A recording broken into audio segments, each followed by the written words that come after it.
Bienvenidos, bienvenidas a este sexto coloquio, seis coloquios ya de Viguetas, bajo el título de Prevención del suicidio en jóvenes nos ha reunido hoy aquí dentro de esta semana saludable de Santa Bárbara.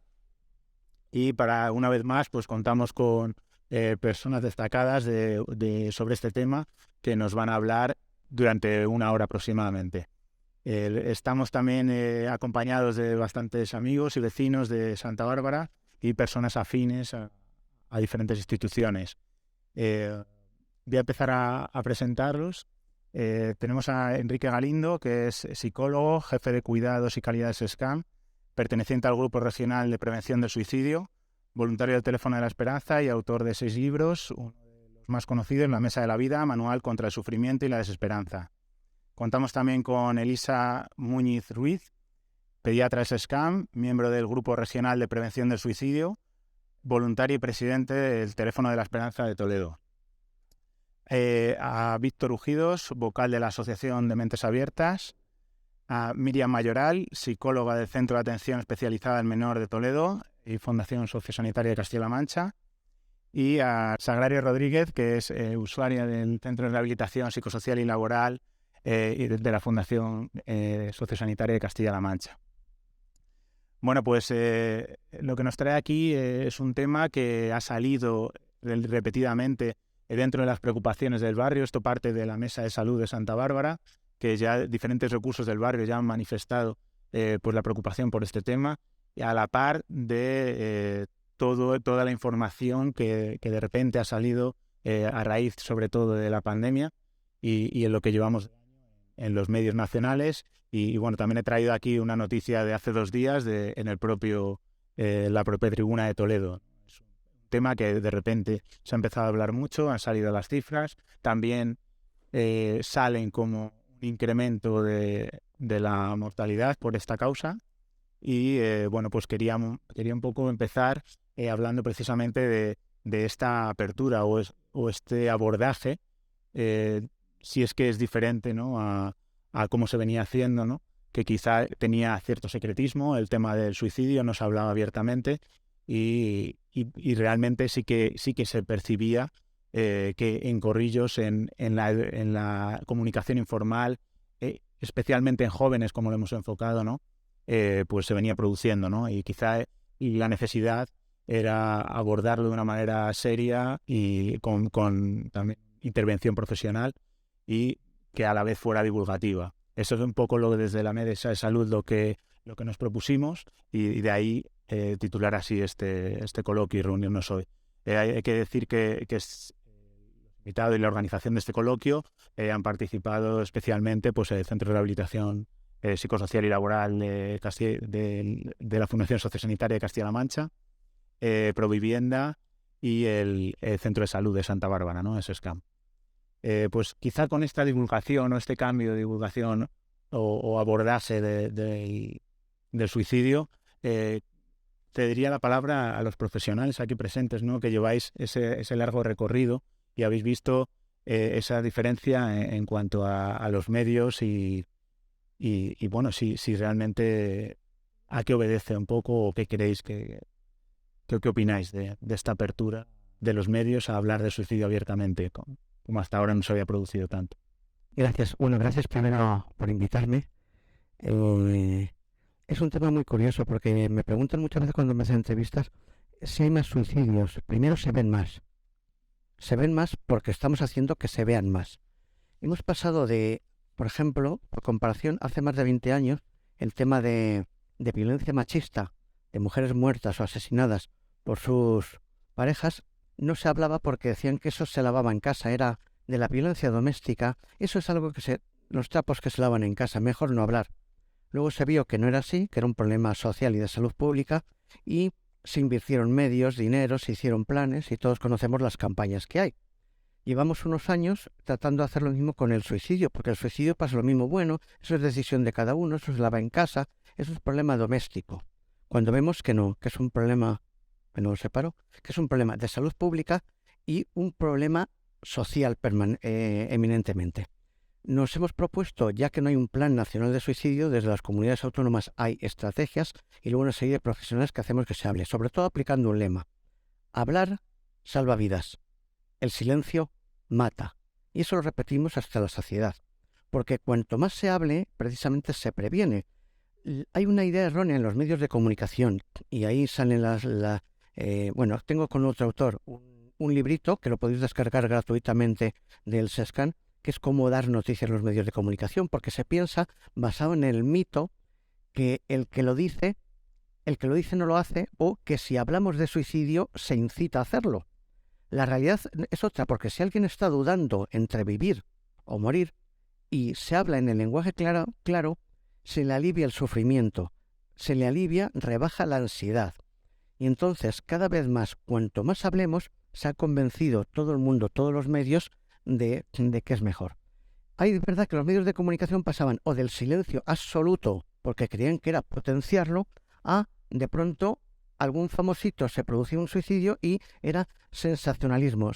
Y se hacía todo lo que no hay que hacer. Cosas como sacar la noticia en primeras páginas, justificarla y decir que era por un desahucio, porque lo dejó la pareja o por otros motivos, cuando en realidad el suicidio es un problema muy complejo y es multifactorial y multicausal.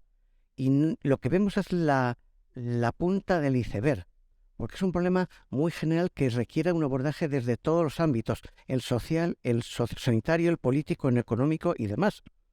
Y me callo porque podría tirarme hablando mucho tiempo más. Creo que hay muchos que quieren hablar. Gracias. ¿Quieres intervenir, Elisa? Hola, buenas tardes. Yo vengo a transmitiros el papel que tienen las asociaciones en la prevención del suicidio. Cuando en la sociedad se detecta una necesidad, como es la prevención del suicidio, porque prevenir el suicidio es una necesidad, siempre existen grupos de personas que promueven iniciativas que van dirigidas a satisfacer esas necesidades sociales. Y es entonces cuando surgen asociaciones como el Teléfono de la Esperanza, que nos dedicamos desde hace 52 años a la prevención del suicidio. La prestación que hacemos desde las asociaciones está basada en actividades de una manera formal y organizada y se sustentan en el conocimiento y en la profesionalización. Por eso, la ayuda que se presta desde las asociaciones difiere mucho de la ayuda que se puede prestar desde la familia o desde la propia sociedad. Desde las asociaciones tratamos de dar respuesta a necesidades sociales, incluso antes de que se haga la demanda de esa necesidad. Porque no es una condición que exista la demanda para hacer una intervención. Las asociaciones estamos más en contacto con la población general. Eso nos acerca a tener un contacto real con las necesidades que existen. Y una de las necesidades que ahora nos apremia es la prevención del suicidio, pero no ahora. No ahora. A mí me llena de satisfacción ver que ahora, a nivel social, existe este movimiento, que surgen un montón de asociaciones que se preocupen de prevenir el suicidio y que las instituciones estén tomando conciencia de la gravedad de esta situación. Porque los voluntarios del Teléfono de la Esperanza sabemos lo que es sufrir la soledad y el estigma de luchar por la prevención del suicidio desde hace 52 años, cuando las instituciones no eran conscientes de esta necesidad y cuándo éramos muy pocas las asociaciones que nos preocupábamos de ella. El Teléfono de la Esperanza fue fundado en 1971, declarado de interés de utilidad pública en el 72. Pero somos miembro de IFOTES, de la Federación Internacional de Teléfonos de Emergencias, y somos miembro de la Asociación Internacional de Prevención del Suicidio. Y por ser miembro de esta asociación internacional, tenemos una vinculación con la ONU. Nuestros principios son el anonimato, la gratuidad y la ausencia de ideologías. Somos apolíticos y aconfesionales. Y realizamos actividades preventivas que se hacen mediante cursos, talleres, seminarios en prevención de la salud emocional. Hacemos atención en crisis mediante atención con profesionales que son voluntarios y la atención telefónica. Estamos 24 horas al día, los 7 días de la semana, los 365 días del año. Y hacemos actividades de posvención.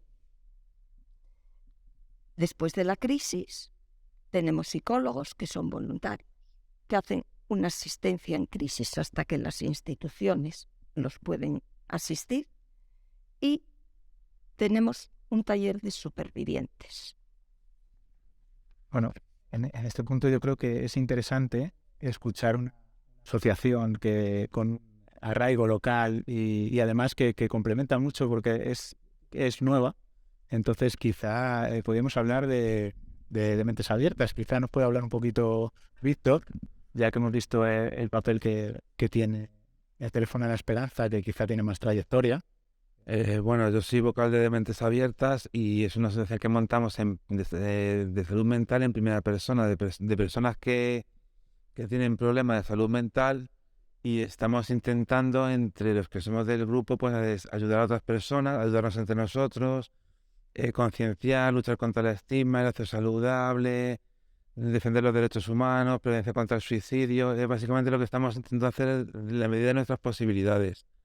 Yo mismo he experimentado un intento de suicidio hace unos años, hace bastantes años, cuando tenía 18 años, y en mi caso lo que me llevó a mí a intentar acabar con mi vida fue el acoso escolar, estar enfermo con problemas de salud mental, de coger complejos, ansiedades, me veía muy inseguro, y todos esos fueron un cúmulo de factores que me derivaron en un problema de salud mental. Aunque bueno, mi intento de suicidio fue a los 18. Llevo con achaque de problemas de salud mental desde los 12, aunque nada diagnosticado ni nada voy hasta adelante. Actualmente soy feliz, yo soy una persona súper feliz, y como dice el dicho, si eres feliz algo tienes que estar haciendo bien. Como ha dicho aquí el compañero Enrique, el hablarlo ayuda un montón. Yo tardé mucho en hablarlo, de verdad. Si alguna persona, por favor, pase por esta experiencia, contarlo cuanto antes, porque se puede prevenir, se puede salir de ello, se puede ser súper feliz, pero hay que hablarlo. Si no lo hablas, te destroza por dentro. Yo tenía una familia que me apoyaba, siempre la he tenido, pero algo me hizo aislarme del mundo, no sé muy bien qué fue. Y cuando yo empecé a hablar, mejoré. Tengo amigos, compañeros de Mentes Abiertas, familiares, que me están dando una burrada en esto, y sobre todo quiero transmitir esperanza de que se puede superar. Se pasa mucho sufrimiento. Es verdad que cuando uno se muere, yo creo que no quiere acabar con su vida, quiere acabar con el sufrimiento que siente. Te ves muy, muy desesperado, te ves hundido en la miseria. Pero todo es superable, de verdad lo digo de corazón. Bueno. Muchas gracias, Víctor, por tu explicación de la asociación y de tu propia experiencia. En este punto, se ha repetido varias veces lo de que es un tema multifactorial, que en este sentido se puede hablar de algún perfil o alguna tendencia o algunas características que puedan inducir más al suicidio, o no se puede. Yo creo que lo único que puede ser el sufrimiento. O sea, si no hay sufrimiento no suele ser habitual, pero yo creo que lo único que puede hacer, el único factor que podemos sacar en común es, porque el sufrimiento es muy complejo, ¿me entendéis? Entonces, claro, pues hay unas personas que les llevan a hacerlo, otras que no, y hay mucha diversidad entre la gente que trata de quitarse la vida. No, no hay ningún perfil en realidad. Hay un montón de factores que según cada persona deben ser abordables. Es verdad que la gente no quiere morir, sino lo que quiere es dejar de sufrir. De hecho, el último libro que ha salido hace 15 días, que hemos publicado Francisco Celada, el enfermero, igual algunos lo conocéis, y yo, se llama Dejar de sufrir o dejar de vivir. La gente quiere dejar de sufrir. ¿Qué le lleva al sufrimiento? Pues hay muchísimos factores. Hay gente con problemas de salud mental, hay gente con problemas, sobre todo gente joven, que tiene sus estresores particulares, que es como el bullying, las exigencias, autoexigencias, exigencias académicas, exigencias de los padres, problemas entre iguales de aceptación, problemas de tipo de identidad sexual y de otros tipos. O sea, es un compendio que no es abordable, por tanto no se puede trazar un perfil. Lo que se sabe es que hay factores de riesgo y factores de protección. O sea, es como si fuera una balanza en el cual tenemos en un lado los factores de riesgo y en el otro plato de la balanza los factores de protección. El suicidio, y esto que quede claro, no se puede predecir. Es imposible, no tenemos el don de la adivinación. No se puede predecir, pero se puede prevenir. ¿Cómo? Vemos los factores de riesgo, vemos los factores de protección. Por ejemplo, factores de riesgo.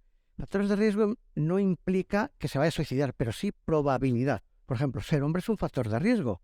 ¿Qué quiere decir? ¿Que los hombres se suicidan? No, pero se suicidan 3 veces más que las mujeres. 3 veces por 1, por tanto es. Pero hay otros riesgos como es problemas de alcohol y drogas, problemas de tipo económico, falta de habilidades sociales, falta de habilidades de comunicación, falta de habilidades para resolver problemas, el tener acceso a los medios. Si yo tengo pistolas como los americanos, que los llevan todos y saben usarlas, que dicen, ¿no? Pues es más probable. ¿Por qué dentro de los suicidas los cuerpos de seguridad del Estado, la policía y la Guardia Civil se suicidan más?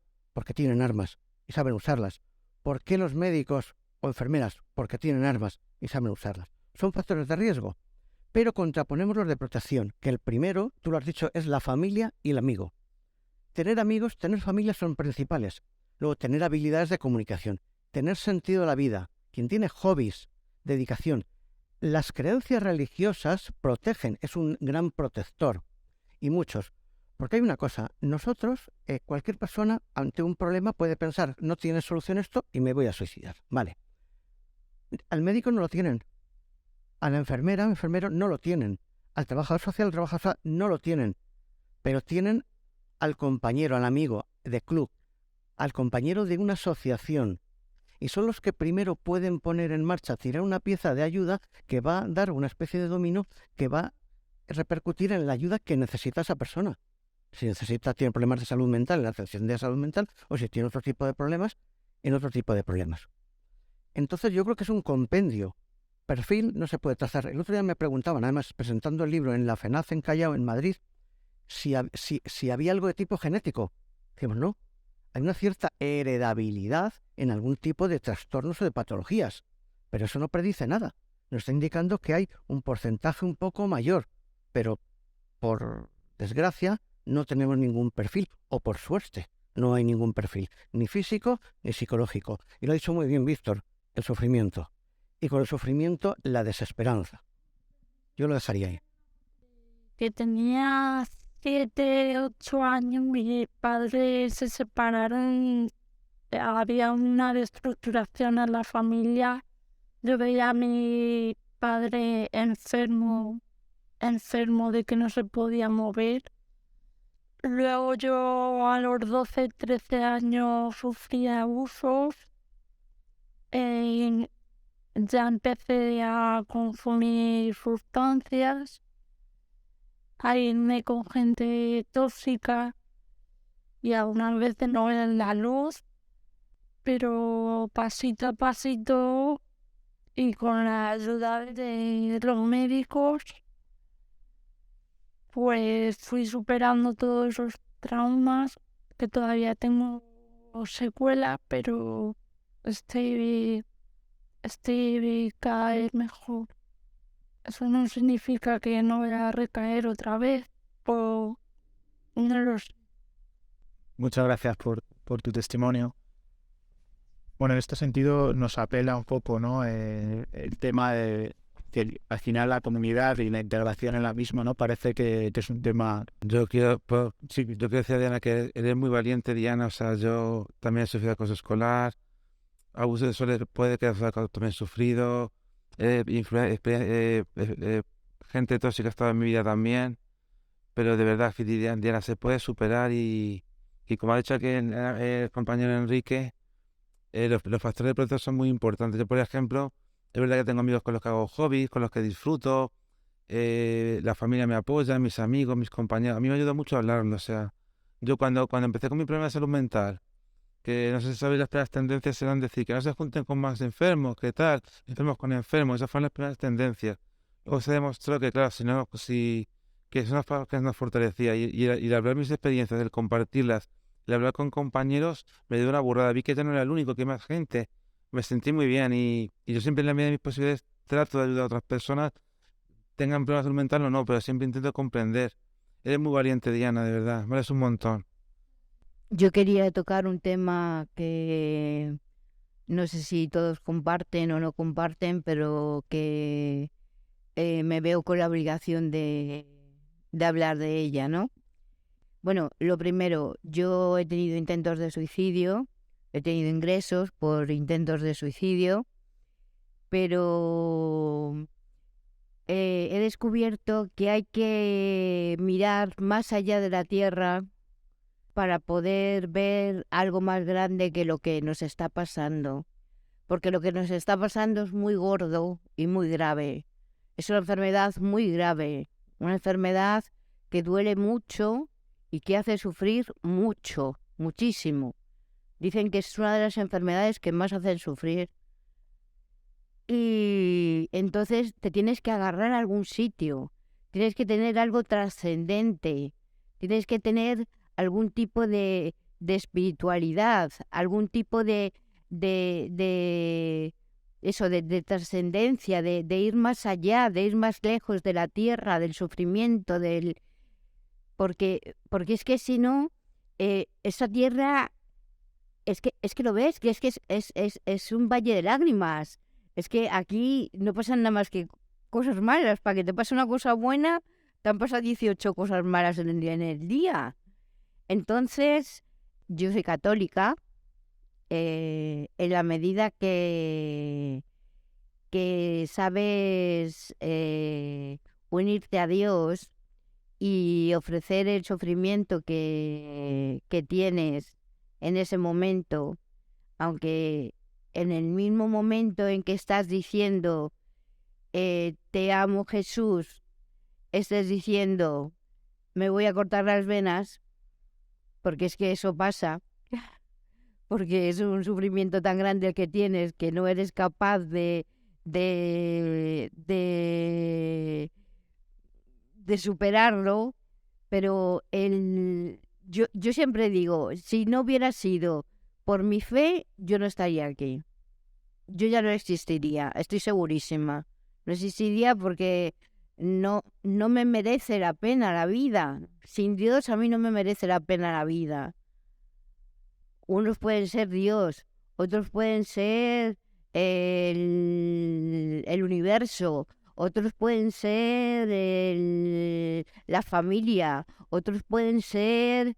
Pero que tenemos que tener algo trascendente, algo a lo que agarrarnos para poder superar los baches tan grandes que tenemos y que nos hacen... Y pensar también un poco que nuestro sufrimiento, a mí eso me ayuda mucho, que nuestro sufrimiento tiene un valor muy grande. En mi caso, que soy católica, que como he dicho antes, en mi caso, pues el sufrimiento a mí me hace pensar que yo estoy ayudando a otras personas a que conozcan a Dios y a que vivan más de Dios. Entonces, eso a mí me compensa y me hace feliz. Me tiembla mucho la mano, no porque esté nerviosa, es que tengo Parkinson. No que me veáis que tiembla mucho la mano, pero es que tengo Parkinson y tiembla mucho la mano. No sabes darse quieta. Y, y, y fíjate, tengo Parkinson y tengo problemas de salud mental, pero no tiene nada que ver una cosa con otra. El Parkinson es una enfermedad, vale, es neurodegenerativa, no sé cómo voy a acabar, según vayan pasando los años, no sé cómo... Pero es una enfermedad, pero una depresión, una esquizofrenia, una bipolaridad, una ansiedad,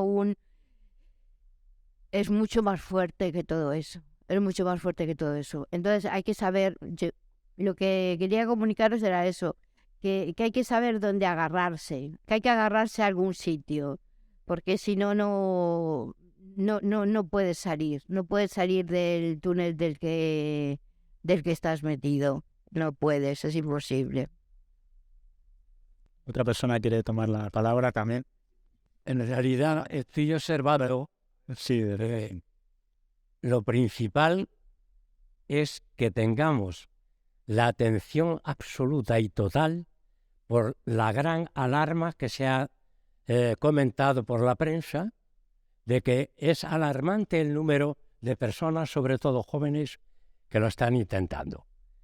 Luego después quería decir que estas asociaciones y estas reuniones debían de tener un valor más grande, tener más proyección en la España de hoy, porque la mayoría nos hemos enterado ahora un poco, por la alarma, ya les digo, de la prensa, de que esto ha tomado un auge impresionante. Y es vital de que desde la familia pongamos los medios para la prevención. La familia es vital en estos casos. Y luego después tenemos que hacer una cosa que yo la veo imprescindible, y es decir a los demás que este problema existe y que tenemos que hacer toda la sociedad un gran esfuerzo para erradicarlo de una vez. Bueno, yo voy a decir una cosa, que es que cuando el problema sea más grave, hay una circunstancia que se aprende más de la vida. Y los problemas hay que afrontarlos, sobre todo, no callárselos, porque si te los callas, te tragas el problema y se te complica mucho más.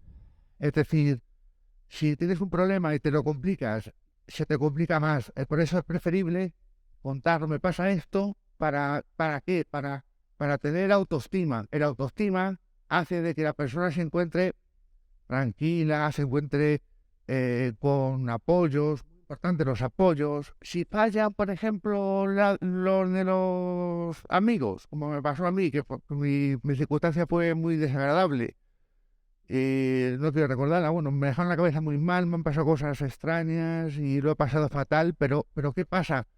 Que como tenía autoestima, mi corazón estaba limpio, no tenía ningún tipo de problema en sacar mi resiliencia para afrontar el problema grave, que lo mío fue un trauma que me sigue durando, pero voy luchando contra ello. Pero bueno, pero el tema está que lo importante es que hay gente que me ha querido y yo eso se lo valoro mucho. Esa gente yo se lo valoro mucho porque estamos para ayudarnos, no para desprestigiarnos, ni para destruirnos, ni para nada. Estamos para ayudarnos. Y en eso se basa el tema. Problema que tengas, hijo mío, dímelo, porque si no lo dices y encima no tienes apoyos, se te complica el tema y acabas con el soga al cuello. Yo no lo hice porque de lo mal que estaba, de lo sonado que estaba realmente el cerebro, y otras cosas que me han pasado también bastante complicadas, que me han dificultado hacer muchas cosas en la vida, por ejemplo, casarme, tener hijos, hacer una vida normal, pues durante desde los 16 años hasta los 38 no he abierto el ojo, no me he espabilado, porque mi situación era desestructurante en mi cerebro, me lo desestructuraron totalmente, y claro, pues en un momento de ese momento, hasta llegar a los 38 años, pues me desequilibré y me ingresaron a la séptima. Y ahí pues le dije al médico, me pasa esto, y el médico te pone la etiqueta, esquizofrenia. Claro, pues eso ya llega a todo el mundo y lo generalizan. Y ya dicen, mira, ¿dónde va el loco este? No, vamos a ver. Soy una persona que he sufrido mucho en la vida. Se me murió mi madre, mi padre, tuve un accidente con el coche, con mi padre. Me ha pasado cosas extrañas, me dieron 80.000 golpes en la cabeza. Y aquí estoy por lo menos contándolo, que es lo importante, contarlo y decir, aquí estoy, gracias a Dios. Tengo fe, yo creo a Dios mucho. Muchas gracias. Precisamente me ha hecho de estar aquí hoy para contar lo que estoy explicando. No sé si me engaño o no, pero realmente, no sé, es lo que siento, y lo que me hace de estar unido a este colectivo tan maravilloso que hace de que yo pueda. Muchas gracias. Está bien pedido la palabra. Vamos a escuchar otro testimonio más del asistente y luego volvemos. Hola, yo soy Begoña. A mí me ha pasado lo que ha visto y lo que ha dicho también Enrique. No es solo la familia, porque la familia suele apoyar, es lo normal. Pero yo tuve un problema en la sociedad y por eso tengo una enfermedad mental. Y mucha gente se piensa que puede ser genética o cualquier cosa, y no. La enfermedad te puede venir a cualquier edad, a cualquier persona. Personas que han sufrido acoso escolar, como yo, por ejemplo. Pues me he sentido sola en el aspecto de no poder hacer una vida normal. Bueno, normal sí, pero no con ciertos compañeros que te invitan a cumpleaños o compartir experiencias o muchas cosas. Me he perdido muchas cosas.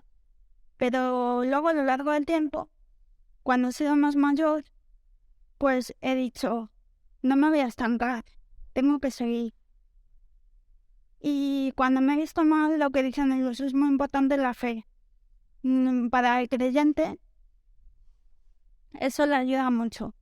Pero si no lo eres, también te puede ayudar el prometerlo por las personas que tú quieres. Y es lo que me ha ayudado a mí. Muchas gracias. En estos testimonios, un tema que ha venido recurrente también, quizá uno de esos factores preponderantes o de peso, quizá ha salido el acoso escolar en diferentes casos, ¿no? Bueno, el coloquio también lo queríamos centrar un poquito en el tema de la juventud, ¿no? En los menores, y en ese sentido pues quería pasar la palabra a Miriam. Gracias. A ver, yo escuchando un poco, me venía un poco a la cabeza, yo llevo 13 años trabajando con adolescentes con intentos autolíticos y intentos de suicidio en todos los perfiles. Es decir, para mí no hay un perfil exacto, ¿no? Que digas, este se suicida más, o este es más tendente a, o este puede hacerlo más, ¿no?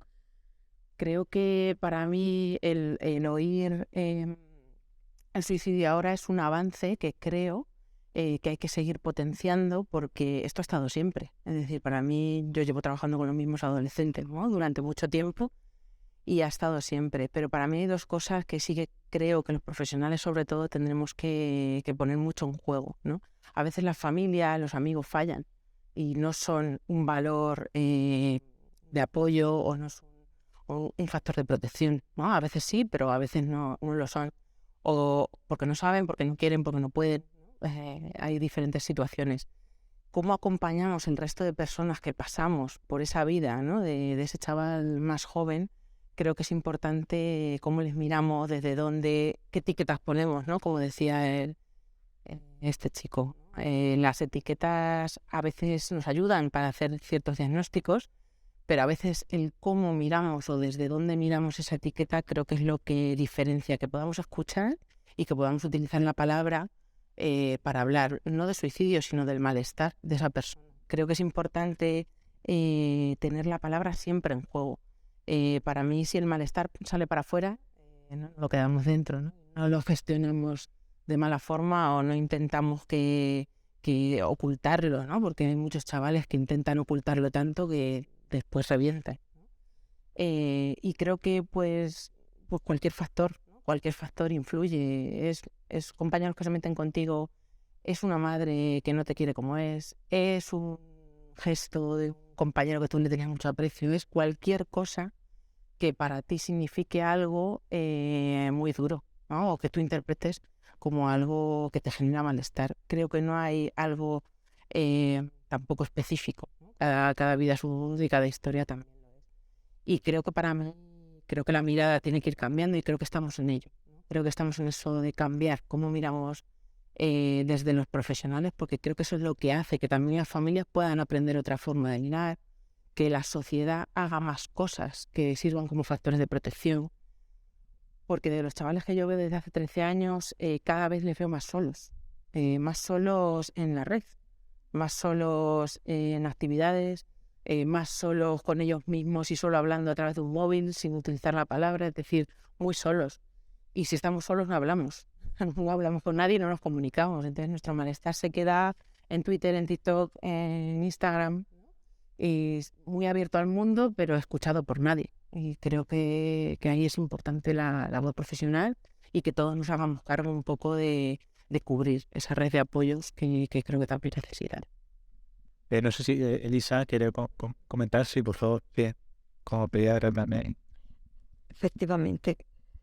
Yo como pediatra cada vez estoy viendo más problemas también en la consulta con los niños. No solo es los intentos autolíticos, sino que estamos viendo muchísimo para suicidio con autolesiones y con cosas que yo llevo 36 años de pediatra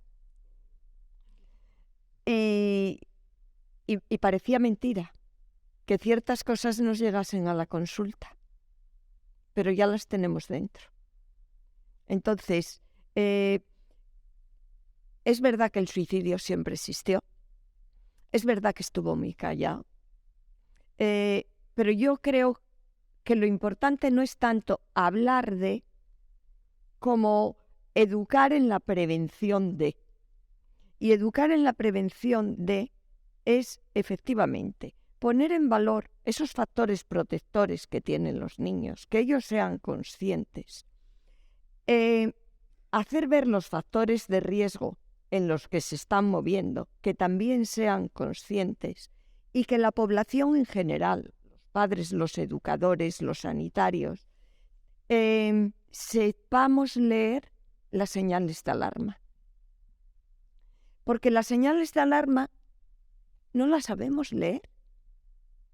Nadie se suicida sin dar señales previas.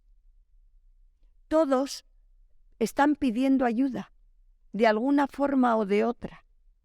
Muchas veces no lo verbalizan, casi nunca lo verbalizan. Pero aunque no lo verbalicen, lo tenemos que saber leer. Y cuando a veces lo verbalizan, no tenemos que sentir miedo en abordarlo.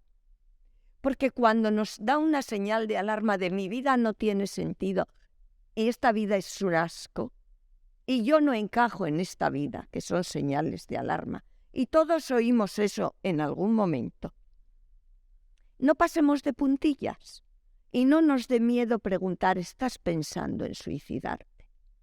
Porque cuando estamos haciendo esa pregunta, estamos abriendo una puerta a que descarguen su ansiedad, su angustia y se libere. Y además de darles la mano a ellos, nosotros nos hacemos conscientes de la ayuda que los podemos brindar. Porque el suicidio, efectivamente, como decía Enrique, no es nunca causa-efecto, es multicausal. Es un cúmulo de causas, pero siempre hay una que es precipitante, la que desencadena la crisis. Y no cuando ya están en crisis, cuando su vida perdió el sentido, cuando ya tienen más razones para morir que razones para seguir viviendo. Ahí no tenemos que tener miedo. Y preguntamos. Y los acogemos.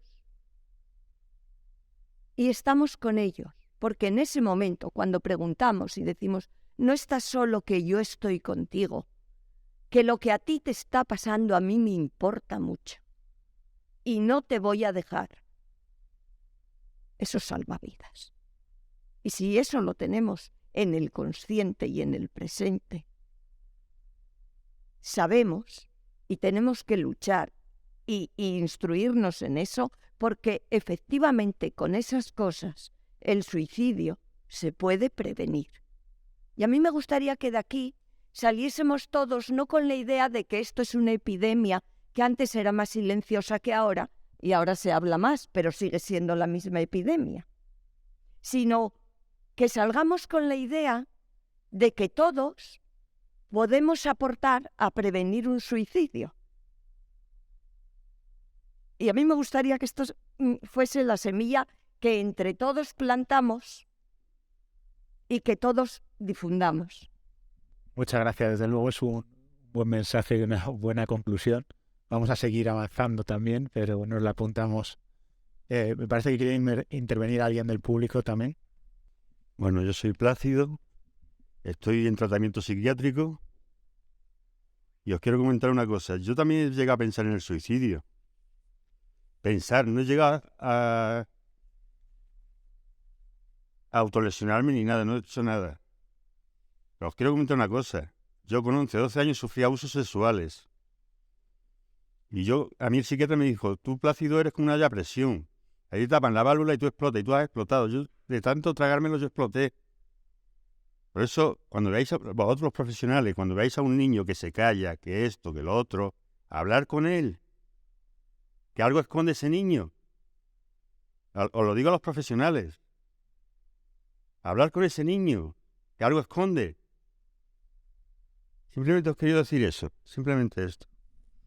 Pues yo también quiero no solo hablar del suicidio, sino dar las gracias a todos los centros, todas las personas que he conocido, porque me he dado cuenta de que las personas que me hicieron daño, pues tienen su vida y yo tengo la mía, y no me tengo que estancar en esas personas ni preocuparme por ellas, porque tengo que pensar en mí y en todas las personas que he hecho de amigos y de amigas, y es la única forma de superar todo el sufrimiento, pero eso ayuda.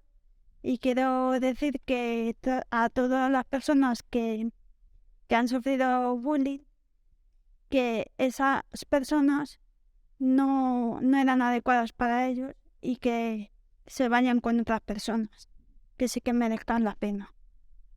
Yo quería sobre todo hacer una pregunta a los profesionales que estáis trabajando sobre todo con niños y con jóvenes, y fundamentalmente es cómo se puede trabajar ya no tanto desde la familia, sino por ejemplo desde el cole y desde los institutos, porque también es verdad que este coloquio surge también de una necesidad que se nos traslada sobre todo también desde el instituto de aquí del barrio, en el que sí que se están encontrando con situaciones, con muchísimos jóvenes, con mucho malestar, que lo empiezan a manifestar en el aula, que detectan algo pero que no terminan de abrirse, y cómo poder, no sé, vosotros que estáis quizá más cercanos a esta población, ¿cómo se puede abordar?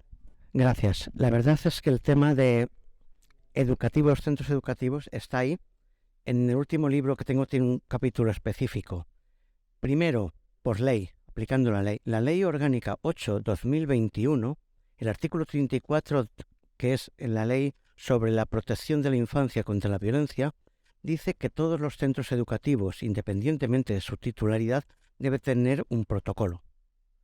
¿Cuántos centros educativos conocéis vosotros que tengan un protocolo que aborde el bullying o el suicidio? Pues me parece que tengo una asignatura pendiente gorda. Y ahí implica tener qué persona tiene de referencia para qué actuar y cuáles son los pasos a dar. Entonces, en los centros educativos primero es no ocultar, sino primero hablar de este tema, organizar tertulias, charlas. No hace mucho he ido a un instituto a hablar del tema, 2 charlas, una a los alumnos y otra a los padres y profesores. Que se hable, primero, que los profesores también se formen, que tengan a su alcance guías e instrumentos de cómo abordar. O sea, si tienes un profesorado preparado, van a ser capaces de detectar, por ejemplo, las señales de riesgo que hablaba antes Elisa, tan comunes. Por ejemplo, los mitos hay que derribarlos. Esos mitos que dicen, por ejemplo, es que el que lo dice lo hace por llamar la atención. Mentira gorda, porque está demostrado que el que lo dice, primero puede hacerlo, y aunque sea por llamar la atención, lo que está haciendo es su forma de pedir ayuda, porque no sabe hacerlo de otra forma, ¿no? Entonces, si derribamos esos mitos, si los profesores no caen, vale, sí, eso de bullying, pero eso le pasa a todo el mundo, porque, oye, que no es una vez puntual, que se ha repetido, ¿no? Y que pueden hacer ellos de agentes de ayuda. Educar a las familias, o sea, la educación de los propios educadores es clave. Tener esos protocolos que os digo cómo formas de actuar. Hay pequeñas cosas como tener a mano listas de los centros y servicios de emergencias. El 024, sabéis que es el teléfono implantado ahora mismo, junto con el teléfono de Esperanza, que no lo sabéis. ¿Alguien se lo sabe decir el teléfono de Esperanza en memoria? 717-003-717. Es Capicúa, 717 y termina en 717. Y tiene 3 partes, el 003. O sea, y el 112. No hay que esperar a donde hay un teléfono que busque en Google. Por eso, hay unas guías que las descargáis en PDF gratuitas, muy fáciles de bajar de Internet, que son de la Comunidad de Madrid, son muy buenas, pero tiene Aragón, tiene Valencia, y tenemos otra ahora mismo en Castilla-La Mancha. Descargarola, buscarola, porque ahí tienen consejos muy sencillos y muy fáciles de aplicar. Luego una cosa sobre los problemas. Cuando eres joven, vives el problema como permanente. Uno de las ideas irracionales, uno de esos mitos que al ver las personas jóvenes que sufren, sobre todo bullying, sobre todo acoso, que están en uno de los problemas que más lleva al suicidio, los problemas se viven como eternos. Yo tengo este problema y va a ser siempre así. Cuando la realidad es que por mucho tiempo que pase y por mal que lo estés pasando, en el colegio, en el instituto no vas a estar toda la vida. Con los padres no vas a estar toda la vida. Incluso si tienes una relación de convivencia, a lo mejor también puede cambiar. O sea, pero se vive como eterno. Entonces, con alguien que hablas, con un experto, que te puede cambiar esa forma de percibirlo. Por otro lado, unos errores que se cometen desde el colegio, desde los padres, desde las familias, es la frustración. Por ejemplo, no se vacuna a la gente contra la frustración. ¿Qué ocurre? Se protege a la gente joven de todos los males, que no pasen por lo que lo he pasado, que no sufran, que lo tengan todo. Por tanto, crecen con yo soy el rey o el emperador, yo soy magistral y tengo derecho a tenerlo todo. Pero eso es una vacuna que no se les pone. Y llega el día de mañana y se enfrentan al primer conflicto entre iguales, al primer problema con los profesores, que este profesor me tiene manía, problema con el primer desengaño amoroso, las primeras oposiciones, el primer trabajo donde tienen que levantarse y fichar a las 8 o antes, y no saben gestionarlo. Por tanto, creo que es bueno acompañar, pero que sean los jóvenes los que se lo hagan por sí mismos. Y si tienen algún problema que no es eterno y que se puede pedir ayuda. Pero claro, tengo acoso y la vergüenza porque van a decir que eso me lo estoy inventando, que la culpa es mía y me siento culpable. Y encima me van a enseñar con el dedo. La realidad es que, aunque hay alguien que lo haga así erróneamente, te encuentras a más gente que te ayuda que otra cosa. En institutos que son auténticos modelos han creado como personas, o sea, niños o jóvenes de referencia para ayudar a los demás. Y tienen su protocolo, porque a lo mejor no se atreven a decírselo si tiene ideación suicida o problemas a un adulto, pero sí se lo van a decir a ese compañero que está designado como tal. Tienen incluso otros sitios que han hecho el banco de pensar o el banco de estar acompañado. Y hay trucos y estrategias. A veces es cuestión de buscar en las redes. Creo que hay muchos medios, pero muchísimo por hacer en el campo educativo. Yo estoy totalmente de acuerdo con Enrique en lo que decía. Yo me voy un poquito a mayor prevención. Es decir, creo que cuando ya sucede, pues efectivamente, cuando ya estamos en el lío, ¿no? Pues hay que tirar de lo que tengamos a mano. Pero yo empezaría un poco por el inicio. Creo que no entendemos la educación de manera conjunta y completa. Es decir, para mí la educación emocional forma parte de la educación y no la tenemos dentro. Entonces creo que para mí eso es un hito importante a seguir peleando. No se le enseña a los niños a gestionar las emociones y creo que es algo que es un valor esencial. Y a veces en casa no se sabe o, como os decía, no se puede o no se quiere. Entonces el colegio para mí educacionalmente tiene que hacer también eso. Y eso no se tiene en mente, ¿no? Se tienen las materias, se tiene todo lo que te tienes que aprender como un papagayo, ¿no? Pero no se aprende a gestionarse, ¿no? Cuando tú tienes una educación más emocional desde inicio, desde chiquititos, aprendes a poder hablar y al poder contar, ¿no? Aquello que te pasa, ¿no? Y a poder expresar en cualquier sitio o en cualquier lugar, incluido el colegio, a esto. Esto para mí incluye que los profesionales efectivamente también estén formados, ¿no? Para hacer educación emocional y para poder escuchar, ¿no? Escuchar de una manera respetuosa, responsable y poder responder un poco a esas necesidades que a veces se dan, ¿no? En las aulas y que no se dan solamente en adolescentes como estoy yo, ¿no? Se dan en muy niños, ¿no? Y se dan unas necesidades que por miedo, por no saber, ¿no? Cómo actuar o porque sí lo ponen en una guía pero yo no sé muy bien qué hacer, ¿no? Porque no estamos formando a esos profesores tampoco en esa educación emocional, no son escuchados, no son vistos, ¿no? Como decía ella, no aprendemos a mirar. Entonces yo empezaría un poquito por el principio, ¿no? Creo que la educación tiene que ser también emocional y eso ayudaría mucho a que fuese un lenguaje más normalizado, ¿no? El poder hablar de tu malestar fuese algo como más normalizado. Yo quería también, como estamos hablando tanto de la prevención, de cómo puedes descubrir que una persona se va a suicidar o cómo puedes... Yo tengo amigos que se han suicidado y he estado con ellos el día antes tomándome un café y no he visto que se iban a suicidar. Y a la mañana siguiente me han llamado diciéndome que estaban en el tanatorio. Entonces, es realmente difícil ver hasta el fondo de qué manera saber que una persona tiene este dilema. Porque sí, podemos decir, estoy cansado de vivir, estoy harto de vivir, esta vida no merece la pena, no sé qué, no sé cuántas. Pero hay muchas veces que también disimulamos y no queremos que los demás se enteren.